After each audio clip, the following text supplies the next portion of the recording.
Welcome. This is the Lifetime Cashflow through Real Estate Investing podcast. This is where you'll learn strategies to help you achieve lifetime financial freedom through real estate investment. Your host, Riyad Khleif, has owned over 2,000 homes and apartments, and he brings experts in all aspects of real estate investment and management onto the show. Now, here's your host, Riyad Khleif.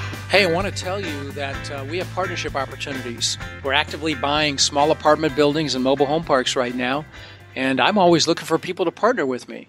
So if you have an interest in potentially partnering together on a deal with me, shoot an email to partner@lifetimecashflowacademy.com. Now, we're kicking butt, and we've got a lot of things happening. So if you have an interest in potentially partnering with me on some deals and looking over my shoulder and learning as we do them together, send me an email. It is an autoresponder email, and almost immediately you'll get an email back from us that has a link to our calendar. You can just click on that link and set up a call with us to discover partnering with us on a deal. Either myself or my partner Robert will get on the phone and get into some more detail about these partnership opportunities. So that email again is partner@lifetimecashflowacademy.com. Welcome to another edition of How to Build Lifetime Cash Flow. I'm Riyad Khleif, and I am thrilled you're here. And I know you're going to enjoy the two gentlemen we're interviewing today. Their names are Mike O'Connor and Matt Wood, and they're talking to us from beautiful Hotlanta. And they have a very interesting story that I know is going to inspire a lot of you guys, because what they accomplished with full-time jobs. For those of you that have asked me the question numerous times, can I do this if I have a full-time job? Here's the proof. Guys, I'm thrilled you're on the show.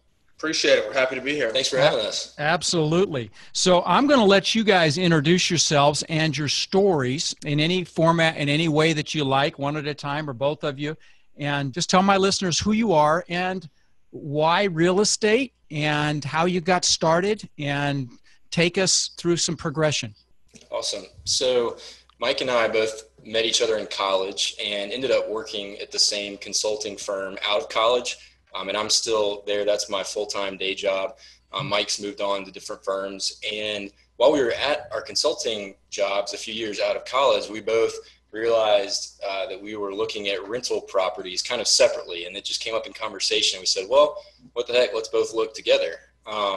So we, within about a 3-month time frame, went from that conversation to buying a small single-family rental house. And we got that leased up. And when was this? What year was this? Sure. This was December of 2013. Yep. Okay. When we closed on that first house. And once we stabilized that and got a tenant in place, we said, well, let's do a couple more. And we thought we would look at duplexes or triplexes or quadplexes. Reached out to a mutual connection who's had experience in the field and asked if he had any deals in mind. And he said, yeah, I've got a 32-unit complex. And we kind of laughed it off and said, well, that'd be fun in a few years maybe. And then we thought about it and we said, well, you know what, maybe we could try this. So we reached out to some other investors and did a lot of networking. Long story short, we picked up that 32-unit property and then a 100-unit and then a 16-unit property, all within about a 6 or 7 month time frame back in 2015, and scaled pretty quickly with our full-time jobs. Wow. Wow. Okay. So let's do this. Let's go back to that 32 unit, if you don't mind, and let's dissect that deal to start. Okay. Actually, before we do that, I want to ask you another question. So you guys are a team. And there are a lot of people listening that are thinking they have to do this on their own, or they're worried that maybe they're more analytical and they're not the greatest people person, and maybe they're the opposite. They're a great people person, but they're not great with the numbers. How do you guys mesh? What strengths do you guys bring to each other's team? Can you speak to that for a second? Yeah, and I do think, and I'll preface this with, having a team, whether it's 2 people, 4 people, getting too big is obviously challenging. But having a team is very important. Matt and I are very functionally minded individuals in the sense that neither one of us is overly technical. But what we're very good at is, Matt is more of a cautious, let's make sure we look at all the facts, and let's make sure that we don't jump into something too quickly. And I'm the opposite. I'm jump in head first as quickly as I possibly can. Mike shoots first and aims later. Exactly. Yeah, no. That's why I asked the question, because actually just the few minutes I've spent talking to you guys and watching you, I would have guessed that. But I wanted to just, by the way, those of you listening on the podcast, we're actually videoing this as well, so I can see them, and this will go on the YouTube channel. But no, I sense that, and that's why I asked the question, and that's why I framed it that way, because there are a lot of people listening they're one of you. I mean, either you're a little more analytical, you take your time, you aim again. Now, of course, that can pull yourself into the trap of aiming forever and not actually firing. And then then there's me and I'm sorry, you're Mike. Yeah. Mike and I are definitely the same, because I'm fire, and then I may aim a year later. Exactly. But, by the way, so those of you listening, that is a great team for doing real estate, where you team up an analytical person and a person that's great, that loves to get out there and beat the bushes and communicate and all that. And that's really why I wanted to go there with that. And so obviously that's working. Now, let me ask you this, since we're on team, before we go back and dissect that deal, let's talk about team for a minute. So who else is on your team, and how did you set up your team? And when did you get started putting it together, and who are the components, or what types of people are on the team? Right. So it started off with myself and Matt on that first small single-family home that he referenced. Right. When we were analyzing the deal that we'll talk about shortly, we realized that, while we had the capital to do it ourselves, we were jumping into a whole new ball game going to a 32-unit complex. Sure. It would have been nice to bring in not only more skill sets, but also limit our risk from a financial perspective. So at that point, we reached out to our, one of our business partners, Aziz Khan, who was a very active investor in the Atlanta area, had some experience investing in single-family homes, some quads. Sat down with him. We met him through some social networking sites that relate to real estate. Realized that we have a lot in common. He was a very analytical mind as well. Really good with the numbers. Could really underwrite a deal very well. When the three of us met, he suggested that we also reach out to Kieran Artham, who's one of our fourth business partner, who, again, he has a lot more experience. He probably, last time I spoke, I think he had 60 houses. And now I think he's got about 90 houses all around Atlanta. Very experienced investor. We all sat down basically over a cup of coffee one afternoon, decided that, we were a great team. We brought something good to the table. And that level of capital exposure got us to where we are, comfortable with jumping into the big deals. Since then, in some of the larger deals, we've syndicated with investors. We brought in investor money, and we can talk about that later. And then on this, one of our duplexes and one of our quads now, we're venturing towards, myself and Matt again. But Matt and I have been kind of working together pretty seamlessly since that single family house. And then Aziz and Kieran are also, our right arm as far as. Okay, so they're not just bringing money; they are actually bringing the expertise and the knowledge and all that. Okay, so we're a very close knit group, the four of us. Okay, all right. Now, what about other components? Do you have brokers involved? Well, you guys are agents, right? So Correct. You guys actually have your licenses, and I know that you're actively selling to helping investors buy properties in the Atlanta area. And now, correct me if I'm wrong. You're also property managing as well. Yeah, we've just started kind of venturing into that space. But to your point, we are all licensed, and two of the deals that we have, we found off market, but others we found on market. And that's been an asset to have access to the FMLS listing service. As soon as they pop up, we can show the properties ourselves. And that just kind of gives us a little bit of an advantage in that space. Sure. Awesome. And people say that there's no good deals we found on the FMLS. That's not true. You just have to be quick and creative when you find them. So you see something, you have to know your areas, and you have to jump quick with, reasonable terms. So Sure. No, that's absolutely true. And I will tell you, the flip side is it's not a bad idea to check the ones that have been listed a long time as well and really dig in, because we found some great deals that way. People overlook things and they don't carefully analyze the income potential, or they overlook really high expense ratios, and we found deals that way as well. But exactly. But that's absolutely an advantage, certainly, to have total access to your local MLS system. So do you have any other types of people on your team? Do you have a real estate attorney? Do you have a great accountant? I mean, what other components, just for my listeners to get an idea of who they need to get? Yeah, so we have a laundry list. I mean, we've recently, as we've grown, we've brought on a really good accountant at Jones & Cobb. They're located in Atlanta, really real estate focused with how they go about doing their business. The list goes on. We've got great property management team that we work with. So we are getting into property management ourselves, right. but we don't self-manage our properties, and we can talk about that later if it fits into the conversation.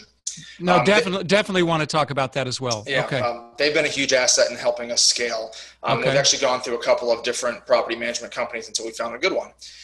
We've got great relationships with, appliance contractors, electricians, plumbers. It's critically important, in our opinion, to have, good go-to guys who know that we can rely on the drop of a hat, because with contractors, as you well know, they come and go with the wind. And I was going to say, to Mike's point, one of the things we learned pretty quickly is we could have gone from that one single family house to another and another and another. Sure. But we would not have accumulated 150 units nearly as quickly, because once we found the right property management company and some of those other kind of system, automation type aspects of our business, it became much easier to just add another multifamily and another multifamily. Sure.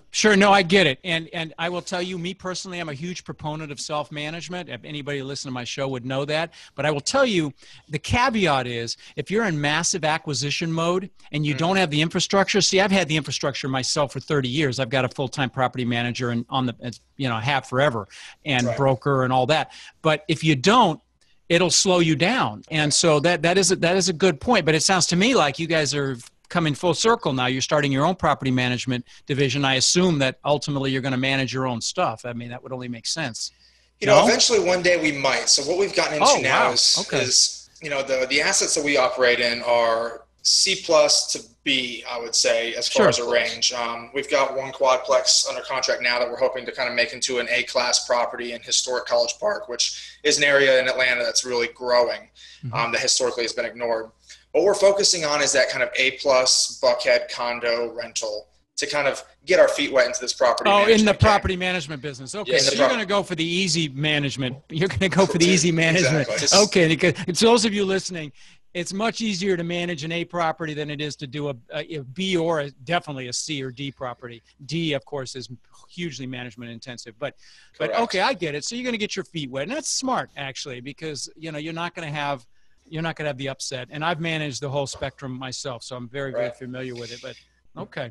Yeah, and one thing I was going to add is when we were in the acquisition mode, it was one of those things where we knew that our time was best spent looking for deals and looking for money. Now that we're a little bit more stabilized with the properties, I think you're catching us at a time where we're strategically thinking, okay, do we want to take over our entire portfolio, or do we just want to start with A class and go from there? Sure. No, it makes sense. And until you have a comfort level, it makes sense to have help. I've always found, and this is just me personally, that I've had to manage the management companies. Yes. And for that reason, it's like, why not just hire my own managers and handle it myself? But that's just, that's always been my framework. Let's go back. So let me ask you one more question about team. Do you have employees yet, or where are you at with that? Again, we have most of our employees through our property management company itself. Okay. So we don't have anyone that's directly on our payroll. Right. But for instance, we've got a full-time leasing manager at the 100-unit complex, a full-time maintenance guy there. We're just essentially paying their salaries through the property management company. I got you. Okay. Yeah. Okay. Got it. Okay. All right. So you don't have an office somewhere or anything like that. You haven't had to do all that yet. Okay, no good. Overhead yet like that. Okay, good. Well, that's smart. That's very smart. There's no reason to have unnecessary overhead. And everything's becoming so virtual these days. It's really kind of changing. I mean, look at us. We're on Zoom. We're able to talk. We're able to have a video conversation. And exactly. I've got another business that I'm actually thinking of making 80% virtual for that very reason. People like to work at home and all that. So let's go back to that first deal now. So you bought a house, and you went from a house to a 32 unit, which of course is an incredible jump. So how'd you find the deal? Oh, you mentioned you found it through a broker. And so can we dissect the numbers a little bit? What was the asking price? What'd you end up buying, and how did you finance it? Yeah, so when we first were looking at the single family house, we tried to network with as many people as possible. One of the connections that we made is the same one who ended up selling us the 32 unit complex. He is very connected around Atlanta, and he knew the property manager at the time of that complex and was able to get this 32 unit deal for somewhere around $200,000 or $215,000, just an absolute steal. And that's a whole nother conversation in itself. Whoa. He bought a 32 unit for $200,000? Yeah. And it's in a nice, it's in a good neighborhood. Yeah. It's kind of tucked into a nice area, but he bought it from a nonprofit who had been running the property and just wasn't as adept in managing the property. And they had owned it for years and years, and they were happy, honestly, to offload it. Oh my God. So he gets it for 200. He sold it to us for 640, Oh which we still felt like was an Oh, incredible that's a deal steal. because That's it's an absolute steal. 20 grand. That's like what, 20 something a door? Yeah. Oh and it my appraised God. for 1.35. Oh, there you go. About 2 Wow. months ago. Wow. So, Congratulations. That's Thank you. amazing. That's a no-brainer. No wonder you went straight to a 32 unit. I mean, exactly. wow. And it gave us confidence to continue, because I think if our 32 unit had been a headache like some of our other deals have been, you go through ups and downs, we may not have scaled as quickly, but that first big deal went so well that we were able to really keep going. And it was go ahead. No, I just want to interject something, only because what you just said is really profound. And I do these little 5-minute clips on the psychology of success and how 80% of your success in anything is your psychology. And I just recently did one on confidence and moving through, and I've done one on moving through adversity and failure and things like that. But whenever you have a success of that magnitude, it's going to build your confidence. And that's what I just wanted to kind of hammer that, because that's very lucky and fortuitous for you guys to have that first deal be such a home run. And that's why, those of you listening that haven't done a deal, and I'm probably going to regret saying this, particularly for the ones that are too analytical, but you don't want to make a mistake on the first deal. Now, that said, you want to do the first deal too. Yeah. So it's very subjective, but you definitely, if you make a big mistake on the first deal, you're done. And I do want to go back before we're finished with the interview and have you tell me a couple of war stories, or at least one big one, because you alluded to it, and those are always very interesting. Okay, so you got this place for 600 and change, and how did you finance it? Yeah, so it was interesting. We actually went to what I would consider a larger bank, BB&T. Wow, that's a big one. And we said, hey, here's the numbers, here's the the purchase price. It was interesting because it was about 56% occupied when we purchased it. Wow. I'm surprised BB&T would even look at it, because typically they want to see it stabilized, for those of you listening, which typically means about 80% occupied. Right. So very interesting. And this kind of goes back to, it was a nonprofit. So about 8 or 10 of the units, whatever, that math comes out to, were being used as transitional housing for people that were going through this nonprofit organization. So it's not that they were necessarily vacant because of some type of issue. But they're economically vacant. Economically vacant. And by the nature of the business, once they sold the property to our friend Eric, who we bought it from, they became vacant because that transitional housing was no longer taking place. So let me interject something for my listeners, because they may not know what economically vacant means. Absolutely. When you guys, when you get financials on a property, or let me, in fact, when you get a rent roll on a property, you may see, okay, this thing's pulling in $10,000 a month because it shows on the rent roll.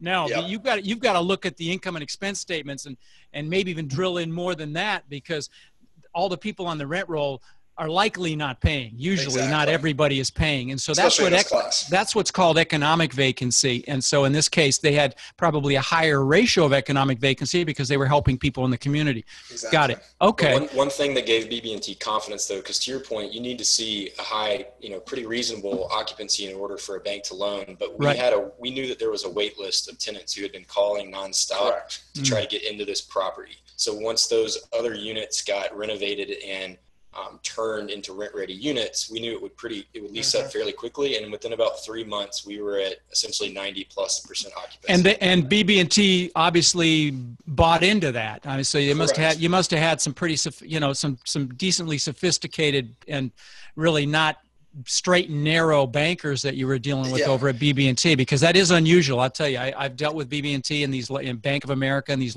Fifth Third, these larger banks, and they are pretty narrow-minded, and so you got lucky.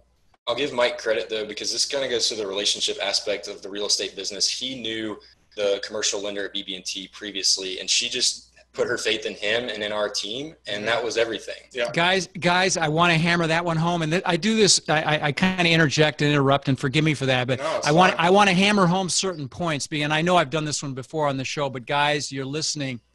Relationships are so freaking important because you're dealing with people. You're not dealing with BB&T. You're dealing with this lady, this girl at BB&T. And that's why I tell you, when you're getting started, you guys alluded to going to the meetups or your local REIT and you found somebody there that got you this first deal. Go to these meetups. Yeah. Go talk to the bankers, take them to lunch, have coffee with them, because it's a people business. It's not a business to business. And so you guys are really hammering home a lot of points I've made over the last few months, because this is a people business. So I'm really glad you brought that up.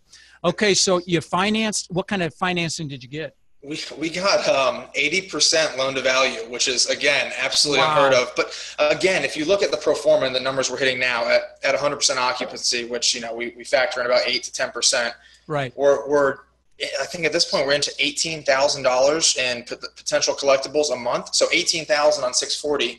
It almost seemed like a no-brainer to the banks, a no-brainer to us. It just made sense. And the cool thing about this, it was a win-win across the board. It was a win for us. We're getting 32 units for 640. It was a win for our friend Eric. He was all about burn and turn at the time. He had a bunch of investors to service, so he made a quick $400,000. He was happy. Guys, let me stop you there for 1 second. Guys, that's a $400,000 flip. Okay, so those of you that that's a pretty amazing flip, and that's the biggest one I've ever heard. Actually, I've heard $100,000 wholesale deals, but wow, that's amazing. And one where everyone wins too. It's unheard of, right? No, that's a win-win-win all the way down the line. If he's happy with that, I'd be looking back on that and kicking myself, because now it's worth, what'd you say, 1.3? 1.35. Yeah. So that, there you go. But well, great job on that one, guys. Now let's talk about the next one just for a minute, because that first one, that's an anomaly. Those of you thinking you're going to find a deal for $20,000 a door, yeah, you may, but probably not in Atlanta, not like that. The next one was what'd you say, 17?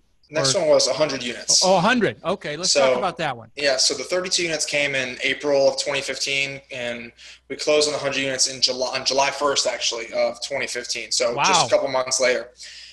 The same guy who sold us the 32 units came across our desk and said, hey, I found a 100-unit deal down in Albany, Georgia, which is a sub-market about 3 hours south of Atlanta. He says, I'm trying to raise the capital. Are you guys, A, interested, and B, do you know where we could find some investor money?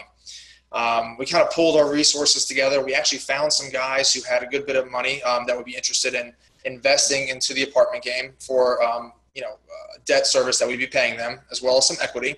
Okay. Long story short, we actually partnered with Eric, the guy who sold us this deal, to purchase this place. So we found 100 units for $2.8 million. We as a team great per door price there too. Holy cow! And we put no money out of pocket. Yeah, okay, tell me how you did that deal. Let's dissect it, because you said you got some people to do debt and equity. So I'd like, if it's okay to share publicly, how you structured it. Would you tell us how you structured it? Yeah, definitely. So we were, a little bit cash poor after the 32 unit, and would not have been able to go into this deal without investor money. And one thing, just to take a step back on the 100 unit, that gave us confidence in that deal is that it was a really well-built property that was already sub-metered for utilities for water usage, but the owner at the time was not billing tenants for water. So that was an immediate. Let me stop you there. Okay, so guys, when you find that kind of a situation, it's a home run, because you can bill back the utilities or have them pay them directly. Yep. I mean, that's a fantastic situation. And, those of you listening, the fastest way to increase the only way to increase value is to improve your net operating income. So you can only do that one of two ways. You raise the rents or you lower the expenses. So here's a fantastic home run situation for lowering the expenses. How much? From $8,000 a month, roughly. Wow. So from day one, that was a quick value add. But, there's some war stories on this property too, where we also thought we could raise rents at the same time, which ended up being, as we would renovate units, we would raise rents. But that ended up happening too quickly with the tenant base. And so, that's just something that we learned over time, that you've got to manage what you're asking your residents to pay, even if you're improving the quality of their unit. They still have that to look at. But back to your question about how we financed the deal, the bank loaned 80%. The investors provided a 10% of the purchase price loan, and then we seller financed the remaining 10%. So, that's beautiful. Oh, that's a fantastic example. So, guys, that's one of the beautiful things about commercial real estate, is that banks will sometimes allow the seller to finance in a second position to lower your down payment. And this is a great example. So 10%. So it's 80% loan. So that requires 20% equity. The bank allowed the seller to carry 10%, and you brought investors in for the other 10%. That's exactly right. Now, knowing what we know now, we would have probably diluted ourselves less, but we gave up 50% of the deal to these guys to come in with no money, and we do pay them back at 5% interest over the course. So they've got a preferred return as well as 50% of the deal for only 10% of the equity. Yeah, that's a sweet deal for them, and that's okay. But you're in the deal, and our objective is to cash out refinance. So we knew that we could go and get it for 2.8 and probably raise the value. We got a broker opinion of value on that one for somewhere in the ballpark of 3.5 to 3.6. So the objective is to do a cash out refinance, pay down the debt service. Hopefully get an 80% LTV. We don't think that might happen again, maybe 75 or 70. And then we're in it for no money out of pocket. No, see, that's my model. That's the best model you can have, in my opinion. Buy these things, refinance it, get the investors their money back, so you're no longer paying a preferred return. Yes. And then you just sit in cash flow. And that's why my show is called Lifetime Cash Flow, because your model is exactly my model, and I think the best model. That's my personal opinion. I'm not in the buy and sell game. I consider myself a real estate buyer, not a real estate seller. And, you've got what sounds like a great asset, and, unless the area is declining, why ever sell? Right. Right. Exactly. I mean, you're with me on that? Okay. Yeah. So cash flow is king. That's awesome. And you know what's interesting? Now let's move forward a little bit. Now you're seeing that the market is tight and you're having a hard time finding these larger deals. But now you guys are spoiled. I will say that, though. 20 to 28 grand a unit. I can see why you're apprehensive. I mean, I've got friends that are taking down 100-unit complexes. They're paying a lot more, but the numbers still make sense. But now you're back to smaller properties. You just told me you had a quad under contract, and you've got didn't you say a duplex as well?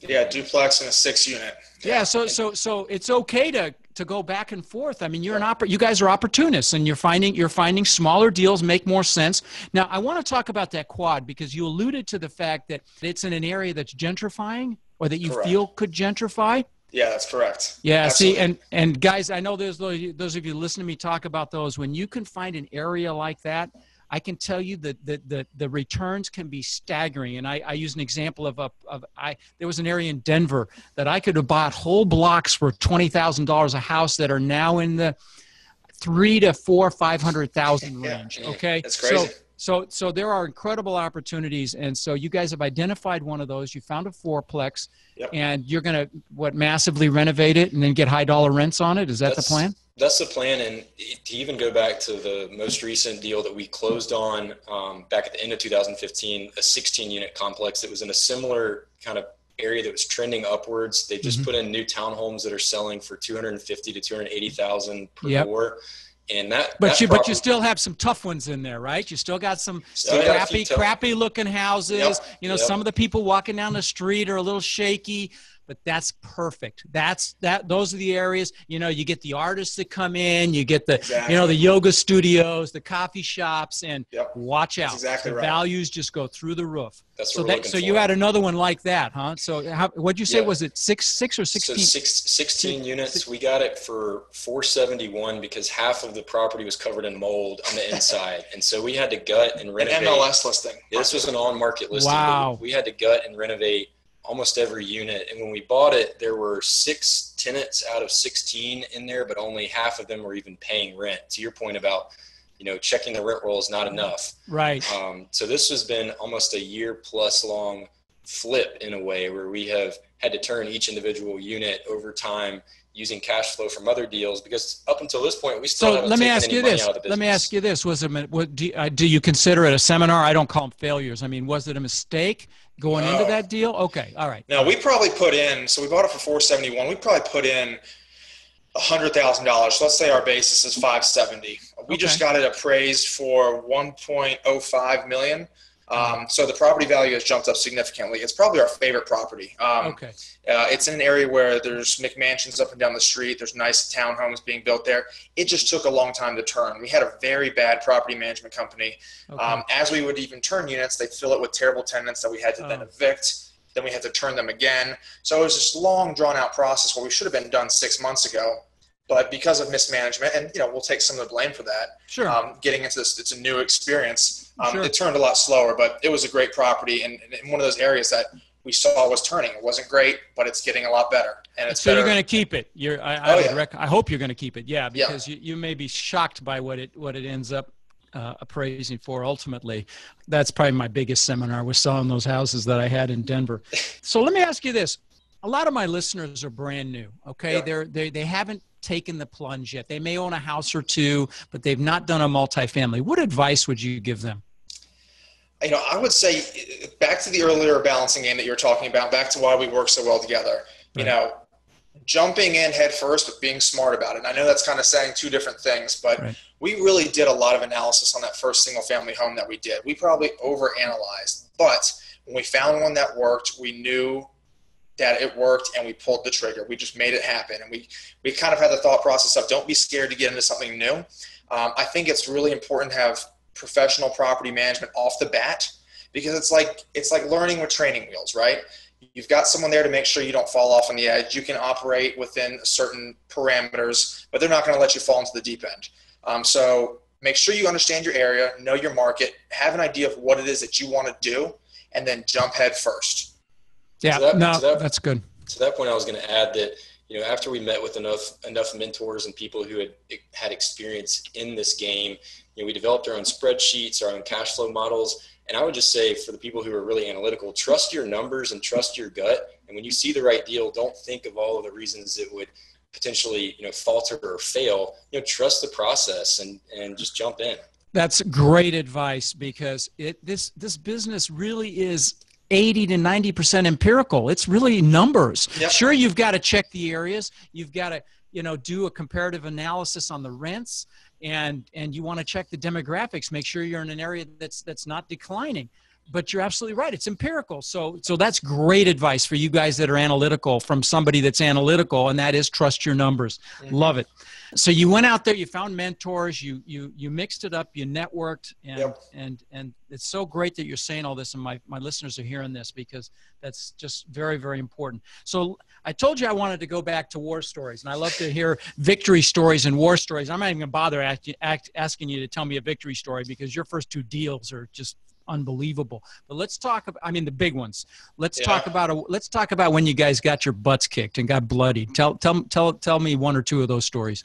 It would probably have to be the 16-unit deal. It's all come out okay in the end, but we had plenty of nights where it's 2 a.m. and I'm sitting there staring at the ceiling, wide-eyed, just running through numbers. It was covered floor to ceiling and mold in a lot of these units. We're going through and doing rehabs, doing turns. Terrible property management company. I remember we were at a point where we had about 1 unit left, and granted, we didn't realize that we were about to have to evict, 5 or 6 other tenants because they were so terrible. But we got a call from our management company that someone had gone in and just completely vandalized our 1 down unit that we just got done turning. One of the kids whose parents we had to eventually evict went in and ripped sheetrock out of the wall. You could see between rooms. They destroyed cabinetry. That was pretty bad. I was going to say that. No, sorry. No, I was going to say we also had another unit there where failed inspection after inspection after inspection, from plumbing, from electrical. We put up drywall, and we found out that we then failed electric, so we had to take the drywall down. We had some plumbing fixtures in place, toilet sink, had to remove them. Just stumbling over ourselves a lot, because we jumped into these 16 units that required a huge rehab. It was definitely an experienced investor project. What would you do differently? Because I've heard all these different things that went wrong, and I just want to hear your take on what you do differently. I know what I do. I want to hear what you guys would do. Honestly, I don't think we would change necessarily what we did as far as our tactical steps as much, because we really had to get our hands dirty and learn the process, learn the renovation. I think what we would do differently is have a little bit of a different mindset, because our goal in all this is passive income and cash flow, and we want to experience that. But we haven't taken any money out of the business yet, because we've used cash flow from one property to subsidize this renovation. Right. And so I think there were times where we just wondered, should we sell, should we get out of this? I'm glad we stayed in.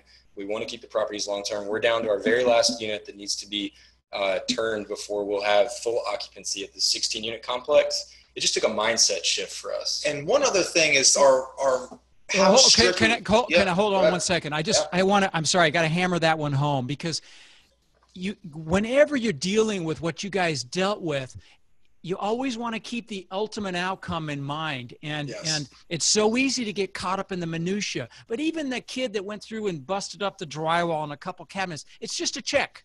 Okay. Exactly. Nobody died. You've got a roof over your head. You got food on the table. Put it in perspective. It's just, okay, so you got to spend a little more money. But when you look at the spread on that deal, it's okay. And that's what's beautiful about real estate, because just about everything can get solved with a check. I mean, I've had houses burned down. I've had properties, horrific stories, people killed and all kinds of crazy stuff, drug busts. But the bottom line is, just about everything can get solved with a check. And this business has so much money to be made. Yep. If you put things in perspective, it makes it okay. So I'm really glad you brought that up, because that really is going to help people when they encounter this stuff. So please, I'm sorry, you were starting to say something. No, and it's kind of to your point, keeping the long game in mind and sticking to your principles. We were wanting to fill these places up with tenants so quickly to start increasing our cash flow that we were loosening our guidelines on the type of tenant that we'll take.